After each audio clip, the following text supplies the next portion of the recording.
శ్రీమాత్రే నమ. జయ గురు దత్తాత్రేయ నమ. ఈ వీడియోలో మనం జూలై 1వ తారీఖు నుంచి 30వ తారీఖు మధ్యలో జరగబోయే మాస ఫలితాలు మిథున రాశి వారికి ఏ విధంగా ఉంటాయి అన్న విషయాన్ని మనం పరిశీలిద్దాం. మిథున రాశి వారికి ఈ నెలలో భాగ్యస్థానంలో ఉన్నటువంటి శని భగవానుడు వక్రగమనంలోకి రావడం జరిగింది. అంటే మనకి శని ఎప్పుడైతే ఈ రాశి వారికి వక్రించాడో ఈ రాశి వారికి ఉద్యోగపరమైనటువంటి మార్పుకి ఒక కారణం అవుతూ ఉంటుంది. అంటే ప్రస్తుతం చేస్తున్నటువంటి ఉద్యోగం వాళ్ళకి పెద్దగా ఇంట్రెస్ట్ లేకపోవడం వల్ల వీళ్ళకి ఇంకా బెటర్ దానిలోకి వెళ్ళే ప్రయత్నం చేయడంలో గతంలో మీరు ఏదైతే దేని కొరకైతే ప్రయత్నం చేసి ఉన్నారో అది ఏదో కారణం వల్ల ఆగిపోయి మళ్ళీ మీరు రొటీన్గా మీ పని మీరు చేసుకుని ఉండొచ్చు.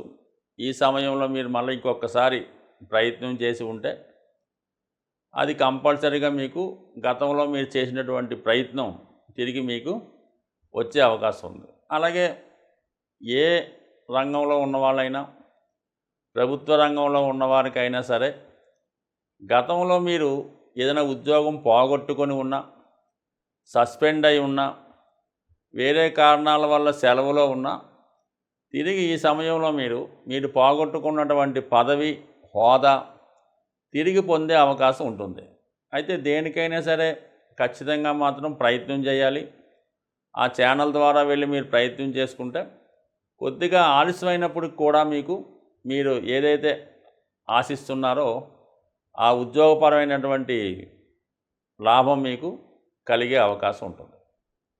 అయితే చాలా సందర్భాల్లో ఈ రాహు దశమ స్థానంలో సంచరించడం కూడా కొంతవరకు ఏంటంటే మీ యొక్క అభివృద్ధి చూసి ఇతరులు వారవలేకపోవడం వల్ల ఇంకా వాళ్ళు ఏదో విధంగా మిమ్మల్ని పైకి రాకుండా ఉండే ప్రయత్నం చేస్తూ ఉంటారు.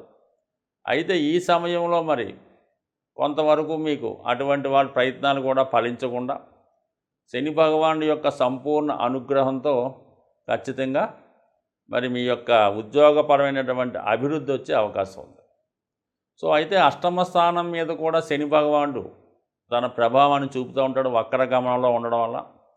అలాగే గతంలో చేసినటువంటి పొరపాట్లకు కూడా ఈ సమయంలో పనిష్మెంట్ వచ్చే అవకాశం ఉంది. అంటే ఎప్పుడో మీరు ఎవరికన్నా ఏదైనా పొరపాటు చేసి ఏదైనా ధనం ఇవ్వాల్సి ఉన్నా మర్చిపోయి ఉండొచ్చు. లేదంటే ఏదైనా ఒక కోర్టులో సమస్య ఏదైనా కేసో ఏదైనా ప్రాబ్లం పెండింగ్లో ఉండొచ్చు. తిరిగి మళ్ళీ అది ఆ ఫైల్ బయటకు వచ్చి మిమ్మల్ని మళ్ళీ ఇబ్బంది పెట్టే ప్రయత్నం జరగవచ్చు. సో ఆ కారణం వల్ల ఏంటంటే అటువంటి విషయాల్లో కొంత జాగ్రత్తగా వ్యవహరించండి. అంటే ఇబ్బంది ఏమీ కలగదు. బట్ ఏమైనా గతంలో చేసినటువంటి పొరపాట్లకి అలాగే ఆ సమస్య సాల్వ్ అయిపోయింది అనుకున్నది తిరిగి మళ్ళీ మొదలయ్యే అవకాశం ఉంటుంది. సో ఆ కారణం వల్ల ఏంటంటే అది విషయంలో కొద్దిగా రాజీగా వెళ్తే మిగతా విషయాలన్నీ కూడా అనుకూలంగా ఉంటాయి. రాహువు కూడా మీకు రేవతి నక్షత్రం మీద సంచరించడం, ఈ మిథున రాశి వారికి బుధుడు ధనస్థానంలో ఉండడం వల్ల ధనం కూడా గతంలో మీరు ఎవరికైనా ఇచ్చి ఉండి ఆగిపోయి ఉంటే, లేదంటే జీతం పెరగవలసి ఉండి ఆగిపోయి ఉంటే, రిటైర్మెంట్ అయిన తర్వాత ఆ రావాల్సిన ధనం ఆగిపోయి ఉంటాయి. ఈ సమయంలో మీకు ఆ ధనం అంతా కూడా లంసమ్గా ఒకేసారి వచ్చే అవకాశం ఉంది. కాబట్టి ఈ విషయంలో కొంచెం జాగ్రత్తగా ప్రయత్నం చేసుకోండి. ఎక్కడ పని అక్కడ పూర్తి చేస్తే 100% మీకు ఈ ఉద్యోగ సమస్యలు, ఆర్థిక సమస్యలు, ఈ పిఎఫ్, దాని పెన్షన్ ఇలాంటి సమస్యలు ఉంటే సాల్వ్ అవుతాయి. కుజుడు కూడా లాభస్థానంలో ఉన్నాడు. జూలై 12వ తారీఖు వరకు లాభస్థానంలో ఉంటాడు. సో ఆ కారణం వల్ల ఏంటంటే రుణ ప్రయత్నం చేస్తున్న వారికి ఈజీగా రుణం దొరుకుతుంది. మిత్రుల అన్నదమ్ముల సహకారం కూడా కంప్లీట్గా ఉంటుంది.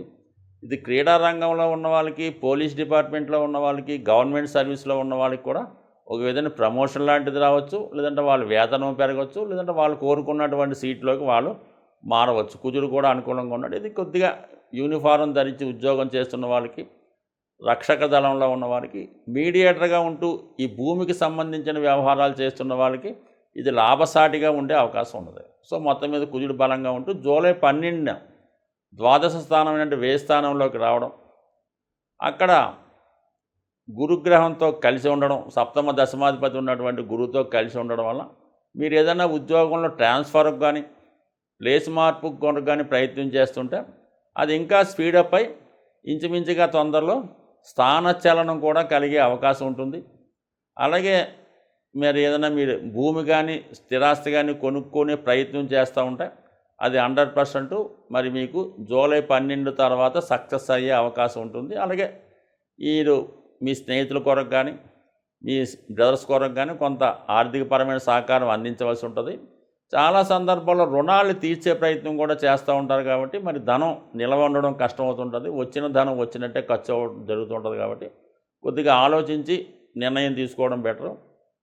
ఎక్కువగా గురువు వ్యయ స్థానంలో ఉన్నప్పుడు అది విద్యార్థులైతే వాళ్ళు విద్య కొరకు, వాళ్ళు ఉన్నత విద్య కొరకు, పెద్దవాళ్ళైతే వాళ్ళ సంతానం యొక్క పిల్లల యొక్క చదువు కొరకు ఎక్కువగా ఖర్చు అవుతుంటుంది. మరి ఇదే సమయంలో ఈ మిథున రాశి వారు ఎవరైనా కొత్త కోర్సులు నేర్చుకోవాలనుకున్నా, వాళ్ళకు ఉన్నటువంటి విద్య ఇంకా ఇంప్రూవ్ చేసుకోవాలన్నా ఈ సమయంలో మీకు విద్యా సంబంధించిన విషయాల్లో అనుకూలత ఏర్పడుతూ ఉంది. మరీ ముఖ్యంగా సంతానం కోరుకునే వాళ్ళకి కూడా గురువు 12వ స్థానంలో ఉండగా ప్రయత్నం చేసుకుంటే సంతాన లాభం కూడా కలిగే అవకాశం ఉన్నది. అంటే ఓవరాల్గా ఇవన్నీ బాగున్నాయి. రాశి అందే రవి ఉండడం వల్ల జాతకుడు గతంలో ఉన్నటువంటి కన్నా చాలా ధైర్యంగా ముందుకు వెళ్తాడు.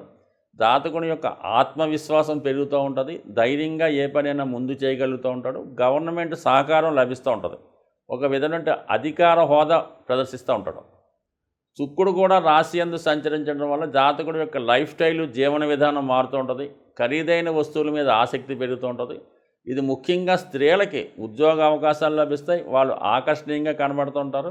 ఇది మీడియా, టీవీ రంగంలో ఉన్న వాళ్ళకి, యాంకరింగ్ చేసే వాళ్ళకి కూడా అద్భుతమైనటువంటి అవకాశం ఈ రవి శుక్రులు రాశి యందు సంచరించడం వల్ల అనుకూలించే పరిస్థితి ఉంది.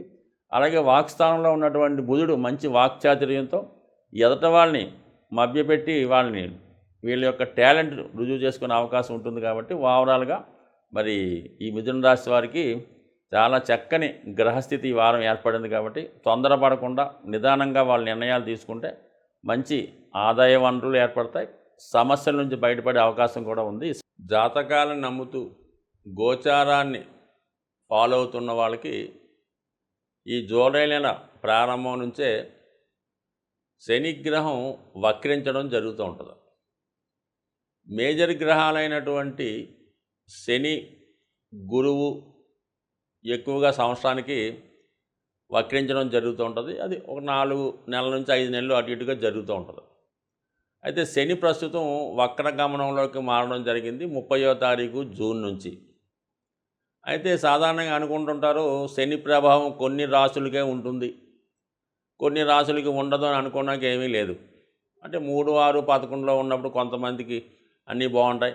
కానీ అన్ని రాశుల మీద శనిగ్రహ ప్రభావం ఖచ్చితంగా రావడం జరుగుతూ ఉంటుంది. సో ఆ కారణం వల్ల ఏంటంటే ప్రతి ఒక్కరు కూడా శని యొక్క అనుగ్రహానికి కావలసి ఉంటుంది.